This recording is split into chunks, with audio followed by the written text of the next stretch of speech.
Immigrer au Canada est un projet très sérieux qui demande de la préparation, qui demande, n'est-ce pas, de la détermination et qui demande un réel engagement. Je suis parfois surpris lorsque je pose des questions aux personnes qui m'approchent, n'est-ce pas, pour engager cette procédure. Je suis surpris, n'est-ce pas, que ces personnes ne réalisent pas le degré d'engagement qu'il faut, n'est-ce pas, prendre sur le plan euh, psychologique parce qu'il s'agit simplement de quitter d'un pays vers un autre, parfois avec toute sa famille. Un autre élément qui m'intrigue beaucoup, c'est que les personnes sous-estiment combien d'argent il faut mettre en jeu pour un tel programme d'immigration. Les personnes ne sont pas simplement préparées, soit parce qu'elles ne connaissent pas, soit parce que, comme je l'ai dit, elles sous-estiment alors le budget qu'il faut prévoir. Dans cette vidéo, je me propose donc de te donner une idée, n'est-ce pas, du budget que tu dois prévoir pour immigrer au Canada, n'est-ce pas, dans le cadre du programme des travailleurs qualifiés, ce qu'on appelle vulgairement le programme Entrée Express. Si ce sujet-là t'intéresse, je t'invite donc à rester jusqu'à la fin de cette vidéo. Salut à toi, une fois de plus, je suis Arthur du blog Arthur Tien au Canada. Si tu découvres cette chaîne pour la première fois, sache qu'ici, moi, je parle d'immigration, le processus que j'ai suivi pour arriver au Canada. Je parle également du business en ligne et d'argent. Si ces trois thématiques-là t'intéressent, alors je t'invite à faire deux choses. La première des choses, c'est de t'abonner à cette chaîne.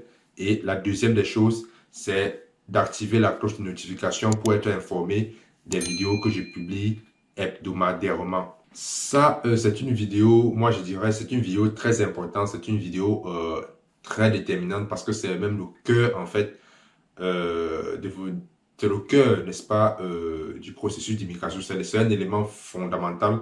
Comme vous le savez tous, on ne fait rien, n'est-ce pas, aujourd'hui dans ce monde sans argent. Ok, on ne fait rien sans argent. Donc, je vous invite vraiment à regarder cette vidéo jusqu'à la fin et également à la partager parce que les informations que je vais vous donner ici sont les informations très capitales que vous devez garder en vue avant même, n'est-ce pas, de vous lancer dans cette procédure. Combien est-ce que vous devez prévoir, n'est-ce pas, pour ce projet d'immigration? Alors, moi, je vais vous dire, ce projet d'immigration, moi, je le divise en trois parties. OK?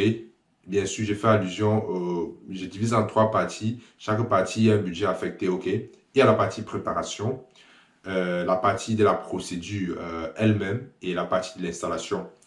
Je ne vais pas entrer dans la partie de l'installation parce que j'ai fait une vidéo, vous allez voir le petit i en haut là où je parle, n'est-ce pas, du, comment on dit ça, où je parle de comment trouver un logement et les coûts de logement parce que c'est ça, c'est en fait ça les frais, l'un des éléments clés, n'est-ce pas, des frais d'installation.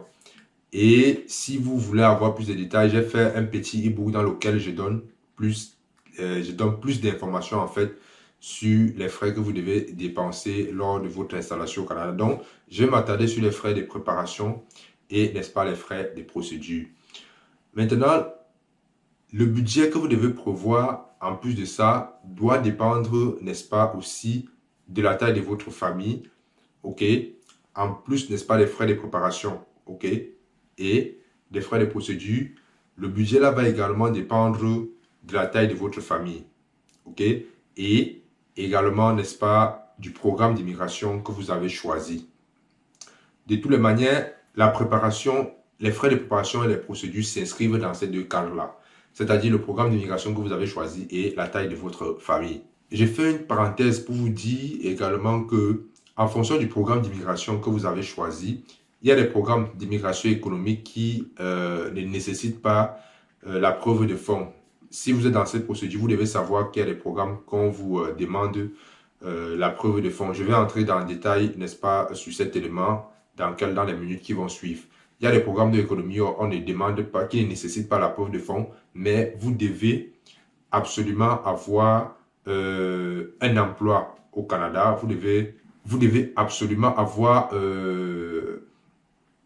une expérience de travail au Canada ou alors une offre d'emploi valide. Ça, c'est pour certains programmes d'immigration. Donc, vous voyez que si vous immigrez au Canada seul, vous voyez que ça va revenir moins cher. la taille de votre famille est réduite, c'est-à-dire vous êtes seul. Et si vous choisissez un programme où on ne demande pas la preuve de fonds, vous voyez que les coûts seront relativement bas. Donc maintenant, on va au niveau des frais de préparation. Dans les frais de préparation, qu'est-ce que moi je mets dans les frais de préparation? Je mets par exemple les frais des équivalents des diplômes, je mets les frais des tests de langue, je mets également les frais des examens médicaux et en plus de ça, il faut également ajouter, n'est-ce pas, les frais relatifs à l'équivalence de vos diplômes. Comme je l'ai dit dans l'une des vidéos précédentes, pour Immigrer au Canada, dans le cadre du programme de l'entrée express, programme fédéral des travailleurs qualifiés, vous devez faire l'équivalence de vos diplômes. Et ça aussi, ça demande des frais. Maintenant, donc, je vais vous donner, n'est-ce pas, pour cette partie-là, les frais que vous devez prévoir. Par exemple, pour l'équivalence des diplômes, vous devez prévoir entre 250 et 300 dollars canadiens. Donc, vous pouvez faire la convertibilité parce que je sais que la plupart des gens qui me suivent sont en Afrique, notamment en Afrique francophone. Vous pouvez aller sur Internet, voir l'équivalence, n'est-ce pas, de ce montant. Moi, je donne une plage parce que ces montants-là varient. Je peux tourner cette vidéo aujourd'hui et demain, les montants varient. Donc, je donne cette plage-là qui est en vigueur à l'heure où je tourne cette vidéo. Donc, vous devez prévoir pour l'équivalence de vos diplômes entre 250 et 300 dollars. Je vais également mettre une capture d'écran ici pour ces différents coûts-là, pour que vous puissiez également, si vous devez prendre des notes, vous prenez des notes. Maintenant, il y a les frais relatifs aux tests de langue. Pour les tests de langue, moi je fais ici allusion aux tests de langue, aux tests de connaissance du français pour le Canada. Ok? Si vous voulez avoir les détails, allez dans les centres habilités. Si vous voulez avoir plus d'informations, moi je donne des informations générales. Si vous voulez avoir plus d'informations dans les détails, je vous invite vraiment à aller dans les centres agréés dans le pays dans lequel vous vous trouvez. Vous aurez des frais exacts. Ce que je vous donne, c'est une idée. Pour le test de connaissance du français pour le Canada, il faut prévoir entre 470 dollars et 480 dollars. Maintenant, pour le test d'anglais, ce qu'on appelle généralement le IEL, il faut prévoir entre 390 et 400 dollars canadiens. En ce qui concerne les examens médicaux, vous devez prévoir, une fois de plus, retenez toujours que ça dépend de la taille de votre famille. Si vous faites l'immigration au Canada avec votre conjointe, elle est diplômée, vous convenez avec moi que vous devez multiplier, n'est-ce pas, le montant de l'équivalent des diplômes par 2, ok? Maintenant, si au niveau de l'examen, des examens médicaux, vous devez prévoir, n'est-ce pas, un montant entre 100 et 500 dollars. Parce que moi, quand je venais, j'avais fait les examens médicaux, je pense que j'avais payé quelque chose comme 150 000 francs, entre 150 et 170 000 francs CFA. Donc, vous pouvez convertir. Et si vous avez des enfants, vous convenez, moi, que le montant, n'est-ce pas, peut grimper très, très rapidement. Maintenant, la deuxième partie, n'est-ce pas, de la procédure qui est constituée, n'est-ce pas, ce que j'ai appelé la partie, la procédure elle-même. Il y a 3 frais que vous devez prévoir. Il y a les frais de traitement de votre dossier. Il y a les frais pour les empreintes, parce que lorsque vous entrez au Canada, on doit prendre vos empreintes. Et également, il y a les frais, n'est-ce pas, de demande de résidence permanente. Maintenant, au niveau des empreintes, vous devez prévoir entre 80 et 87 dollars canadiens. Et en ce qui concerne les frais de traitement de votre demande de résidence permanente, vous devez prévoir 825 exactement. À l'heure où je vous parle, c'est 825 dollars canadiens. Et également, vous devez prévoir les frais, n'est-ce pas, de demande, les frais de résidence permanente elle-même qui s'élèvent à environ 500 dollars canadiens. Maintenant, pour ceux qui ont choisi un programme où on demande la preuve de fonds, donc la preuve de fonds dépend une fois de plus de la taille de votre famille. On demande généralement, vous allez voir la capture que je vais mettre, ici. Je vais mettre ça quelque part sur l'écran là, je ne sais pas où. Vous devez prévoir, je n'ai pas les chiffres exacts en tête, mais vous devez prévoir pour une seule personne, on vous demande de prouver que vous devez avoir 12 960 dollars exactement à l'heure où je suis en train de tourner cette vidéo. Si votre famille est constituée de 2 personnes, c'est-à-dire vous le requérant principal et votre femme ou votre conjointe, vous devez prévoir 16 135 dollars. À partir de Si vous êtes déjà plus de 7, si votre famille est constituée de plus de 7 personnes, vous devez prévoir pour chaque enfant à charge, je vais dire ça comme ça, vous devez prévoir un montant de 3 492 $ canadiens. Donc, voilà, j'ai fait le tour.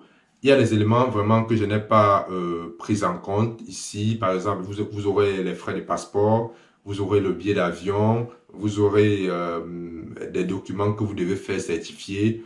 Vraiment, ça dépend du pays dans lequel vous vous trouvez. Moi, je vous invite vraiment à vous asseoir, à budgétiser ça en fonction des réalités de votre environnement, d'aller, n'est-ce pas, dans des, je ne sais pas, les préfectures, les sous-préfectures, demander combien on certifie les documents, ajouter, n'est-ce pas, aux informations que je viens de vous donner. Et je pense que vous aurez une idée parce que pour un projet, il y a des imprévus.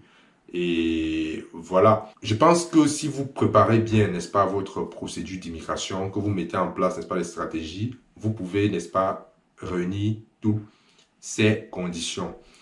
Et mon conseil que je vais vous donner, et il y a un autre élément que j'ai oublié, si vous faites appel à un agent d'immigration, vous convenez, moi, que les prix, n'est-ce pas, vont s'enflammer, je vais dire ça comme ça.